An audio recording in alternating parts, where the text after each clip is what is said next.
नमस्कार। जन जन की भाषा हिंदी, इस पर मेरी एक छोटी सी प्रस्तुति। भारत की आत्मा उसकी विविध भाषाओं और बोलियों में बसती है। इनमें सबसे व्यापक और सहज भाषा है हिंदी, जो न केवल देश के बड़े हिस्सों में बोली और समझी जाती बल्कि करोड़ों भारतीयों की भावनाओं, संस्कृति और परंपरा की सजीव अभिव्यक्ति भी है।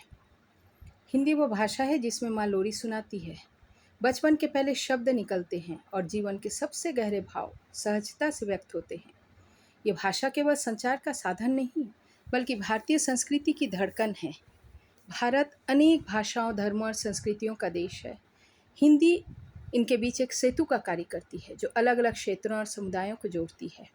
यात्रा, व्यापार, शिक्षा और मनोरंजन, हर जगह हिंदी अपनी सरलता, सहजता और व्यापकता से जन जन को जोड़ती है। आज के हिंदी केवल भारत तक सीमित नहीं है। विदेशों में बसे भारतीय समाज और विश्वविद्यालयों में हिंदी की पढ़ाई हो रही है। विश्व पटल पर हिंदी का साहित्य, सिनेमा और संगीत लोगों को आकर्षित कर रहा है। कुछ लोग मानते हैं कि हिंदी केवल परंपरा की भाषा है, लेकिन सच्चाई यह है कि हिंदी ने तकनीक और आधुनिकता को भी अपनाया।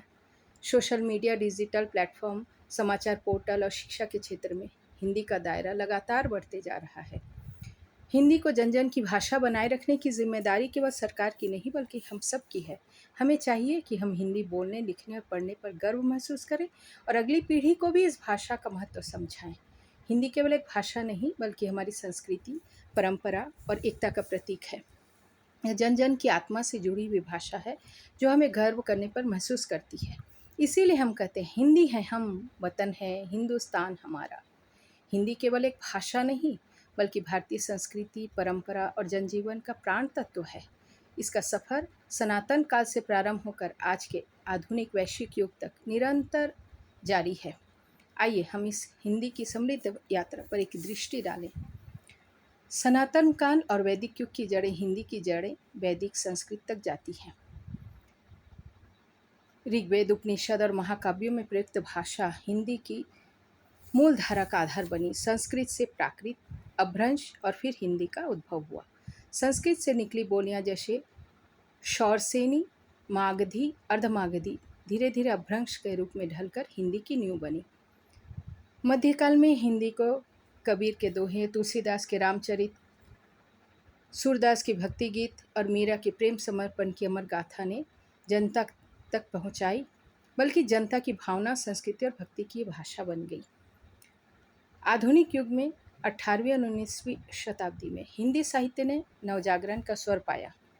भारतेंदु हरिश्चंद्र जो कि हिंदी भाषा को राष्ट्रभाषा के रूप में स्थापित करने का सपना देखा करते थे, उन्हें आधुनिक हिंदी साहित्य का जनक कहा जाता है। महावीर प्रसाद द्विवेदी जी ने गद्य लेखन और सामाजिक सुधार पर बल दिया। प्रेमचंद ने उपन्यास और कहानियों के माध्यम से आम जनता की संवेदनाओं को जोड़ा। इस दौर में हिंदी केवल साहित्य तक सीमित न रहकर राष्ट्रभक्ति और स्वतंत्रता की आवाज़ भी बन गई। स्वराज मेरा जन्मसिद्ध अधिकार है जैसे नारे हिंदी के माध्यम से जन जन तक पहुँचे। स्वतंत्रता के बाद 1950 में हिंदी को ऐतिहासिक उपलब्धि राजभाषा के रूप में प्राप्त हुई। आज के डिजिटल और वैश्विक युग में हिंदी का स्वरूप और विस्तृत हो गया है और इंटरनेट, सोशल मीडिया और डिजिटल प्लेटफॉर्म पर हिंदी की सामग्री की मांग सबसे अधिक है। इस तरह हम कह सकते हैं, हिंदी केवल एक भारत की भाषा नहीं, बल्कि विश्व के अनेक हिस्सों में बोली पढ़ी समझी जाने वाली भाषा है। और सनातन काल से लेकर आधुनिक युग तक हिंदी का सफ़र संस्कृत से प्राकृतिक, अपभ्रंश से भक्ति, नवजागरण, स्वतंत्रता आंदोलन और आधुनिक डिजिटल युग तक फैला है। अतः हिंदी केवल भाषा नहीं, बल्कि हमारी संस्कृति, पहचान और एकता की धड़कन है और हमें इस पर गर्व होना चाहिए। धन्यवाद।